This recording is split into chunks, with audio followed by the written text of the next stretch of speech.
पवन सिंह को आप हल्के में ले रहे थे, पवन सिंह की राजनीति समझ को कम आंक रहे थे। आप सोच रहे थे, तमाम लोग सोच रहे थे कि पवन सिंह के पास राजनीति समझ नहीं है, और लोग आरोप लगा रहे थे कि पवन सिंह क्या ही कर लेंगे। लेकिन जैसे ही काराकाट से पवन सिंह ने ऐलान किया कि मैं अपने मां का जो वचन है उसको निभाऊंगा, काराकाट से ही चुनाव लड़ूंगा। आखिर पवन सिंह के पीछे कौन सी शक्तियां काम कर रही है, आखिर पवन सिंह का यह सीट सिलेक्शन किसने करवाया? तो बीजेपी के बड़े बड़े जो रणनीतिकार हैं उनको पसीना छूटा हुआ। अब काराकाट से अगर पवन सिंह लड़ेंगे तो समस्या किसको होगी? 2 मिनट रुकिएगा, आपको तमाम चीजें समझ में आ जाएगी। नमस्कार, कैसे हैं आप लोग? पूरा देश में राजनीति जो सरगर्मी है बढ़ी हुई है, राजनीति तापमान जोरों पर है, शोरों पर है। इस बीच बिहार कैसे पीछे रह सकता है? बिहार की एक सीट अभी मतलब चर्चा का विषय बना हुआ है, वह सीट है काराकाट का। देखिए, आपको बताना जरूरी है कि काराकाट क्यों अभी चर्चा का विषय हुआ, आखिर क्यों इतना ये हॉट सीट हुआ। इसके पीछे पवन सिंह है। देखिए, पवन सिंह को आप हल्के में ले रहे थे, पवन सिंह की राजनीति समझ को कम आंक रहे थे। आप सोच रहे थे, तमाम लोग सोच रहे थे कि पवन सिंह के पास राजनीति समझ नहीं है, और लोग आरोप लगा रहे थे कि पवन सिंह क्या ही कर लेंगे। लेकिन जैसे ही काराकाट से पवन सिंह ने ऐलान किया कि मैं अपने मां का जो वचन है उसको निभाऊंगा, काराकाट से ही चुनाव लड़ूंगा, तो तब से राजनीति गर्मी तेज हो चुकी है। मोदी का नारा है 400 पार। देखिए, 400 पार जाएं या 400 से नीचे रहें, ये महत्व नहीं है। लेकिन एक व्यक्ति जो अनाउंस मात्र से जिसने सिर्फ कहा है कि मैं काराकाट से चुनाव लड़ूंगा, पक्ष विपक्ष दोनों हिला हुआ है। अब काराकाट से अगर पवन सिंह लड़ेंगे तो समस्या किसको होगी? 2 मिनट रुकिएगा, आपको तमाम चीजें समझ में आ जाएगी। काराकाट में सबसे ज्यादा जो वोट बैंक है वो कुशवाहा समाज का है। महाबली कुशवाहा जो 2 बार के सांसद रह चुके हैं, वो भी जदयू के थे। इस बार महाबली कुशवाहा का टिकट काट कर उपेंद्र कुशवाहा को मिला है, तो यानी कि वहां पर कुशवाहा का वोट बैंक अधिक है। उसके बाद यादव का, उसके बाद मुस्लिम का है, उसके बाद राजपूतों का है।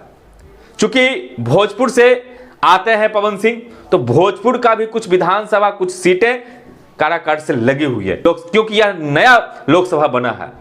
तो कुल मिलाकर पवन सिंह का वहां प्रभाव बढ़िया है, और भोजपुरी बेल्ट भी है, आधा बेल्ट भोजपुरी ही है वहां पर। पहले वह लोकसभा विक्रमगंज लोकसभा में आता था, और 2009 में कटकर काराकाट लोकसभा बना है। अब समझने का बात है कि उपेंद्र कुशवाहा, जिनका अपना रालोसपा अपनी पार्टी है, बीजेपी और जदयू उसको समर्थन कर रही है, वो एनडीए के साथ गठबंधन में है।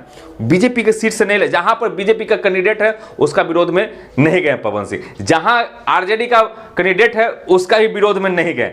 सबसे पहला तो सिलेक्शन तागड़ा है। ऐसा सिलेक्शन तभी हो सकता है जब एक बहुत बड़ा राजनीतिकार है, या फिर राजनीति के जो विचार रखने वाला जो व्यक्ति है वो मजबूत व्यक्ति उनका साथ दे रहा है, और बहुत ही अच्छा रणनीति के साथ अपना एक लोकसभा का डिसाइड किया है कि किस लोकसभा में हमको चुनाव लड़ना है। राजपूत का वहां पर 1 से 1.5 लाख वोट है। अब जरा सोचिए कि बीजेपी का कोर वोटर कौन है, मेन वोटर कौन है, तो वह राजपूत, ब्राह्मण, भूमियार, कहे तो फॉरवर्ड, अभी कुर्मिया कुशवाहा, ये सब हैं लोग हैं। अब कुर्मिया कुशवाहा का वोट जो है अगर मिल भी जाए उनको, उपेंद्र कुशवाहा को, और फॉरवर्ड का वोट कट जाए पवन सिंह, तो पवन सिंह अगर पवन सिंह ने बहुत अधिक मेहनत की तो जीत सकते हैं, अगर नहीं मेहनत की तो उपेंद्र कुशवाहा तो हार ही जाएंगे। इसी बीच यह भी खबर आ रही है कि अभी पवन सिंह से मिलने के लिए बहुत लोग चाह रहे हैं। मनोज तिवारी फोन पर फोन किए जा रहे हैं, ऐसा सूत्रों के हवाले से खबर है कि नीतीश कुमार इन चीजों पर ध्यान दे रहे हैं, काराकाट लोकसभा पर ध्यान दे रहे हैं, क्योंकि उपेंद्र कुशवाहा नीतीश कुमार के पास रिक्वेस्ट करते हैं, जाते हैं और कहते हैं कि पवन सिंह को किसी प्रकार से मनाइए और उनको समझाइए।